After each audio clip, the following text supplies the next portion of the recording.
kita dalam acara Sekolah Minggu GKJ Prambanan. Yeay!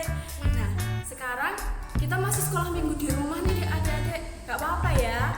Besok kalau keadaannya sudah membaik, kita pasti akan sekolah minggu di gereja, bertemu teman-teman lagi, berkumpul sama teman-teman lagi. Oke? Tetap semangat ya. Nah, sebelumnya perkenalan dulu. Ayo, masih ingat gak nama kakak siapa? Betul, iya nama kakak Tata. Halo semuanya. Nah, untuk memulai ibadah sekolah minggu pada hari ini, kakak Tata punya yel-yel. Kalau kakak Tata bilang, gimana kabarnya? Nanti adik-adik tirukan ya. Jawabannya, sungguh baik, amat baik, haleluya. Gitu ya. Kita mulai, 1, 2, 3. Gimana kabarnya adik-adik? Sungguh baik, amat baik, haleluya. Yeay, tepuk tangan yang semangat buat Tuhan Yesus dong. Oke, kita akan memulai ibadah sekolah minggu pada hari ini dengan kita berdoa terlebih dahulu. Sebelum kita berdoa, kakak Tata mau tanya, siapa yang tadi pas bangun tidur udah berdoa? Ayo siapa? Semua pasti udah berdoa kan ya? Kan anak-anak Tuhan kan keren. Apalagi anak Prambanan, keren-keren. Semua bangun tidur pasti langsung berdoa kan? Sekarang kita berdoa lagi. Siap? Tangannya dilipat, matanya ditutup. Mari kita berdoa untuk memulai ibadah sekolah minggu pada hari ini. Selamat pagi Tuhan Yesus. Terima kasih Tuhan untuk berkat-Mu, untuk kasih-Mu, sehingga pada saat ini kami masih diberi kesempatan untuk kami bisa menikmati kehidupan ini. Terima kasih Tuhan untuk kesehatan yang Tuhan berikan. Tuhan, kami akan memulai sekolah minggu pada pagi hari ini. Biarlah firman Tuhan yang akan disampaikan menjadi makanan rohani buat kita semua. Tuhan berkati semuanya ya Tuhan, dari awal, pertengahan hingga akhirnya. Kami sudah berdoa Tuhan, terima kasih. Yang percaya katakan amin. Nah, kita akan memulai ibadah ini dengan kita memuji Tuhan. Biar lebih semangat lagi, kan memuji Tuhan tuh harus semangat. Makanya sekarang adik-adik ayo berdiri. Ayo berdiri dulu, kita mau menyanyi. Kita nyanyi sama-sama ya teman-teman. Memasuki gerbangnya dengan hati bersyukur, halamannya dengan pujian. Kataku hari ini harinya Tuhan, ku bersuka sebab Dia girakanku. Dia girakanku, oh Dia girakanku, ku bersuka sebab Dia girakanku. Dia girakanku, oh Dia girakanku, ku bersuka sebab Dia girakanku. Dari awal ya teman-teman. Ku masuki gerbangnya dengan hati bersyukur, halamannya dengan pujian. Kataku hari ini harinya Tuhan, ku bersuka sebab Dia girakanku. Dia girakanku, oh Dia girakanku, ku bersuka sebab Dia girakanku. Dia girakanku, oh Dia girakanku, ku bersuka sebab Dia girakanku.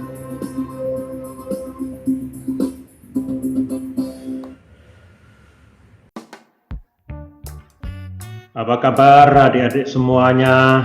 Sehat-sehat? Bertemu lagi dengan saya, Pak Kumis. Nah, adik-adik senang bertemu dengan adik-adik. Saat ini kita akan mendengarkan cerita tentang utusan Tuhan yang bernama Yunus. Sebelumnya kita akan membaca firman Tuhan dulu yang diambil dari kitab Yunus 3 ayat 1 sampai dengan 5 disambung dengan ayat 10. Saya bacakan demikian. Pertobatan Niniwe. Datanglah firman Tuhan kepada Yunus untuk kedua kalinya, "Demikian, bangunlah, pergilah ke Niniwe, kota yang besar itu, dan sampaikanlah kepadanya seruan yang kufirmankan kepadamu." Bersiaplah Yunus, lalu pergi ke Niniwe, sesuai dengan firman Allah. Niniwe adalah sebuah kota yang mengagumkan besarnya, 3 hari perjalanan luasnya. Mulailah Yunus masuk ke dalam kota itu sehari perjalanan jauhnya, lalu berseru, 40 hari lagi, maka Niniwe akan ditunggang balikkan. Orang Niniwe percaya kepada Allah, lalu mereka mengumumkan puasa, dan mereka, baik orang dewasa maupun anak-anak, mengenakan kain kabung. Adapun ayat yang ke-10 yaitu, ketika Allah melihat perbuatan mereka itu, yakni bagaimana mereka berbalik dari tingkah lakunya yang jahat, maka menyesallah Allah karena malapetaka yang telah rancangkannya terhadap mereka, dan ia pun tidak jadi melakukannya. Bagaimana adik-adik cerita tentang Yunus ke kota Niniwe ini akan kita lihat melalui cerita bergambar di saat ini. Kita lihat bersama.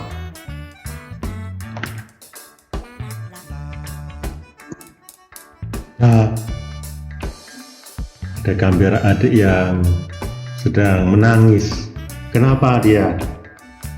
Kita tidak tahu ya. Mungkin sedang haus, mungkin sedang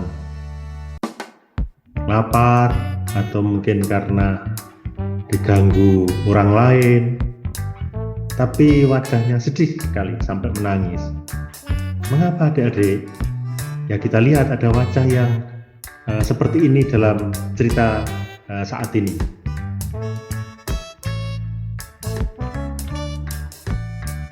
Nah, ada anak kecil, kemudian ada ibu yang sedang berkacak pinggang. Sepertinya ibu ini sedang memarahi adik kita yang kecil ini. Loh, kenapa dimarahi? Oh, di belakang adik kecil yang tembok putih itu gambar apa ya? Sepertinya adik kita itu sedang menggambar sesuatu. Oh iya, betul. Adiknya itu sedang pegang spidol. Loh, tembok kok digambari? Apa nggak salah itu? Kok gambar itu ya di tempat buku gambar atau di buku-buku yang lain. Lah kok ini di tembok? Makanya ibunya juga kaget, kemudian mungkin memarahi adik kita yang satu ini. Nah, adik-adik, kalau adik-adik menggambar seperti itu kan ya tidak benar. Itu tembok kok digambari, jadi kotor toh. Apa ada sekiranya adik-adik ini yang pernah melakukan itu? Wow, kalau ada yang tidak dapat dibayangkan bagaimana orang tuanya. Tapi ada satu cerita yang menarik ketika ada anak kecil yang melakukan kesalahan atau ya orang tuanya kemudian memarahi dia, tapi kemudian adik kita kecil itu menyadari kesalahannya. Adik-adik, coba kita lihat gambar berikutnya. Nah, ini dia adiknya ini. Wow, badannya ada apa ini? Dicorek-corek. Aduh, kotor sekali ya. Dia pegang spidol. Oh, pasti nih dia menunduk, malu badannya dicoret-coret dengan spidol begitu jadi kotor. Nah, ada teman-temannya ini juga yang bersama-sama dengan dia melihat sesuatu. Sesuatu itu siapa? Ya, orang tuanya. Pasti menegur, adik ini kok badanmu dicoret-coret itu kenapa, Dek? Nah, kita lihat. Oh, ternyata yang bersama dengan adik kita itu adalah ibu-ibu. Ibu cukup kecewa karena ya melihat badannya dicoret-coret, menggambar atau mencoret-coret dengan spidol bukan pada tempatnya. Seharusnya menggambar itu di papan tulis atau di kertas. Nah, tadi di tembok. Nah, ini malah di badannya, mau dibatik, mau ditato. Adik kecil sudah mentato ya. Ibunya kecewa. Adiknya ini jadi sedih karena ibunya juga sedih, kok anakku jadi nakal. Nah, kemudian adik ini menyadari bahwa dia mengecewakan ibunya.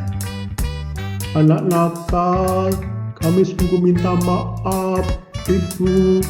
Anak nakal, kami sungguh minta maaf, Bapak.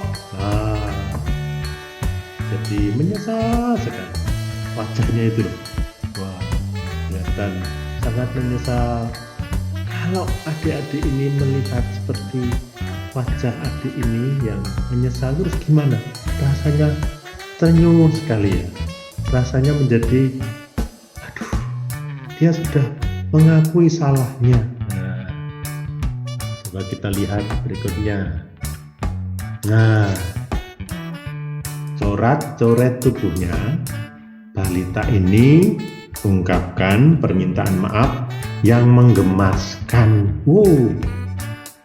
Aduh, dia minta maaf. Dia bisa minta maaf adik-adik karena merasa bersalah. Terus kalau sudah minta maaf gimana? Orang tuanya menjadi, aduh sayang sekali. Aduh, adik bisa menyadari ya bahwa perbuatan mencoret-coret badan itu perbuatan yang tidak baik karena menjadi kotor bukan pada tempatnya. Spidol kok dicoret-coret ke tubuh, dicoret-coret ke tembok, jadi kotor. Nah, jangan di situ. Besok lagi beli kertas yang gede digambari biar besok gede jadi seniman lukis. Nah, adik-adik, cerita tentang adik kecil yang kemudian meminta maaf, menyadari kesalahannya, itu mengingatkan pada sebuah cerita tentang perjalanan Yunus ke kota Niniwe. Bagaimana toh cerita Yunus yang diutus Tuhan ke Niniwe? Maaf, bukan Nuh ya, tetapi Yunus. Nah, itu salah itu. Seharusnya kisah Nabi Yunus yang dimakan ikan itu bukan Nabi Nuh, tapi Nabi Yunus. Nah, ada yang bisa diingat-ingat dari cerita Yunus ini. Ada kapal, ada ombak, ada ikan paus, kemudian dimakan ikan. Nah, ikannya gede sekali. Jadi Yunus kemudian ada di dalam ikan. Nah, itu cerita tentang Yunus. Ya. Bagaimana toh sampai Yunus diutus Tuhan untuk pergi ke kota Niniwe. Lalu Tuhan mengutus Yunus pergi ke Niniwe. Itu tadi adik-adik cerita Yunus diutus Tuhan ke kota Niniwe. Akhirnya Tuhan mengampuni kota Niniwe karena mereka bertobat. Itu dari Alkitab, kitab Yunus 3 ayat 1 sampai 5 dan dilanjutkan dengan ayat 10. Nah, adik-adik, seperti cerita anak kecil tadi, adik-adik juga demikian. Kita bersalah, kita melakukan sesuatu yang tidak baik, tetapi menyadari, tetapi kemudian meminta maaf, kemudian bertobat. Adik-adik juga bisa melakukannya. Kalau kita melakukan kesalahan, kita mohon pengampunan. Kalau kita salah dengan orang lain, ya kita minta maaf, ya. Kalau kita salah, minta maaf ya. Nggak mau, wah, malu, wah. Ya. Tuhan makasih, Tuhan mengasihi kita, tapi betul-betul disadari bahwa kita bertobat. Ya. Orang tua sayang pada kita, Tuhan juga sayang pada kita. Yeay, puji Tuhan, kita semua udah mengikuti ibadah ini dengan baik, dengan adik-adik dengan semangat yang luar biasa untuk memuji, memuliakan Tuhan. Dan sekarang kita udah mendengarkan firman Tuhan. Nah, firman Tuhan yang udah disampaikan oleh Mas Pur tadi diterapkan, dilakukan di dalam kehidupan sehari-hari adik-adik. Oke? Oke Kak? Nah, kalau udah, sekarang kita mau tutup ibadah sekolah minggu pada pagi hari ini dengan kita mau memuji Tuhan karena adik-adik sudah mengikutinya dengan luar biasa kerennya, luar biasa semangatnya. Itu baru namanya anak Tuhan. Nah, sekarang kita akan memuji Tuhan untuk menutupnya dengan dipandu oleh Kak Fahri dan Kak Johan. Terima kasih sudah mengikuti ibadah sekolah minggu pada hari ini. Sampai jumpa di sekolah minggu selanjutnya. Bye-bye. Tuhan Yesus memberkati.